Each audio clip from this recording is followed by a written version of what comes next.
രാവിലെ യൂണിഫോമൊക്കെ വാങ്ങിയിട്ട് പപ്പിയെ കൊണ്ട് നേരെ ഹോസ്റ്റലിലാക്കി കഴിഞ്ഞപ്പോൾ അവൾ വീട്ടിലേക്ക് പോകാന്ന് പറഞ്ഞപ്പോൾ നമ്മുടെ കേശൂട്ടിനും ചെറിയൊരു ആഗ്രഹം വീട്ടിലേക്ക് അവളുടെ കൂടെ പോകാൻ വേണ്ടിയിട്ട്. അങ്ങനെ അവൻ ഞങ്ങളുടെ കൈകാലും ഒക്കെ പിടിച്ച് റെഡിയായി. നേരത്തെ അവൻ ഒരു തവണ പോയി നിന്നിട്ടുണ്ട് കേട്ടോ. അപ്പോൾ ഇത്തവണ അവൻ അങ്ങനെ നിന്നോളാം, കുഴപ്പമൊന്നുമില്ല, അമ്മ അച്ഛൻ കുഴപ്പമൊന്നുമില്ല, ഞാൻ പൊക്കോളാം പപ്പിയുടെ കൂടെ എന്നൊക്കെ പറഞ്ഞാട്ടോ പോകുന്നത്. അങ്ങനെ നേരെ റെയിൽവേ സ്റ്റേഷനിലെത്തി. റെയിൽവേ സ്റ്റേഷനിൽ എത്തിയിട്ട് പപ്പി ഇരിക്കുന്ന സീറ്റ് കണ്ടുപിടിക്കാനുള്ള വെപ്രാളാട്ടോ. നെക്സ്റ്റ് ഞങ്ങൾ കുറച്ച് നേരം അങ്ങോട്ടും ഇങ്ങോട്ടൊക്കെ നടന്നതിന് ശേഷം കേട്ടോ അവളിരിക്കുന്ന സീറ്റ് തന്നെ കണ്ടുപിടിച്ചത്. അങ്ങനെ നേരെ അവനെ കയറ്റി സീറ്റിലേക്ക് എത്തിച്ചിട്ട് ഞാനും അവനും കൂടെ പിന്നെ അവിടെ ഇരുന്നേ. കുറച്ചു നേരം കൂടെ ട്രെയിൻ എടുക്കാനുള്ളതുകൊണ്ട് അവനാണെന്നുണ്ടെങ്കിൽ പുറത്ത് കണ്ട കടയിൽ നിന്ന് നേരെ കാറും പിന്നെ കുറച്ച് സ്നാക്സ് ഒക്കെ എന്നെ കൊണ്ട് മേടിപ്പിച്ചേ. ഈ കാർ അതിനിടയ്ക്ക് ഉരുണ്ട് അതിന്റെ ഇടയിൽ കൂടെ അപ്പുറത്തെ സീറ്റിലേക്ക് പോയിരുന്നിട്ടാ. പിന്നെ അവിടെ ചെന്നപ്പോഴത്തേക്ക് അവരാണെന്നുണ്ടെങ്കിൽ ആ സീറ്റ് പൊക്കിയിട്ട് ഞങ്ങൾക്ക് എടുക്കാനായിട്ടൊക്കെ സമ്മതിച്ചിട്ടാ.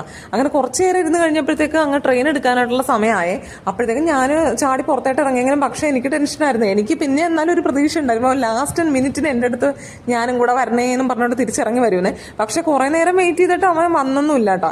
പിന്നെ ഞാൻ അവിടെ തന്നെ നിന്ന് ഇവൻ പോയിട്ട് പോകാമെന്ന് വിചാരിച്ച് കുറച്ചു നേരം കൂടെ വെയിറ്റ് ചെയ്തോണ്ട് നിന്നിട്ടാ. അങ്ങനെ ഇവൻ ഭയങ്കര സന്തോഷത്തിലായിരുന്നു. അങ്ങോട്ട് പോയി അവിടെ പിള്ളേരെ കൊണ്ട് കളിക്കാനെന്നും പറഞ്ഞിട്ടാട്ടാ പോണത്. ഇനി അവിടെ ചെല്ലുമ്പോഴത്തേക്കും അറിയാം ബാക്കി കാര്യങ്ങൾ. അങ്ങനെ ഇവരെ ട്രെയിൻ എടുക്കാനുള്ള സമയമായപ്പോഴത്തേക്കും ഞാൻ ഇറങ്ങി വെളിയിൽ നിന്നിട്ടാ. ഇനി ബാക്കി ഇവിടെ വീട്ടിൽ ചെല്ലുമ്പോഴത്തേക്കും അറിയാം. അപ്പൊ ഇന്നത്തേക്ക് ഇത്രയേ ഉള്ളേ. ടാറ്റാ.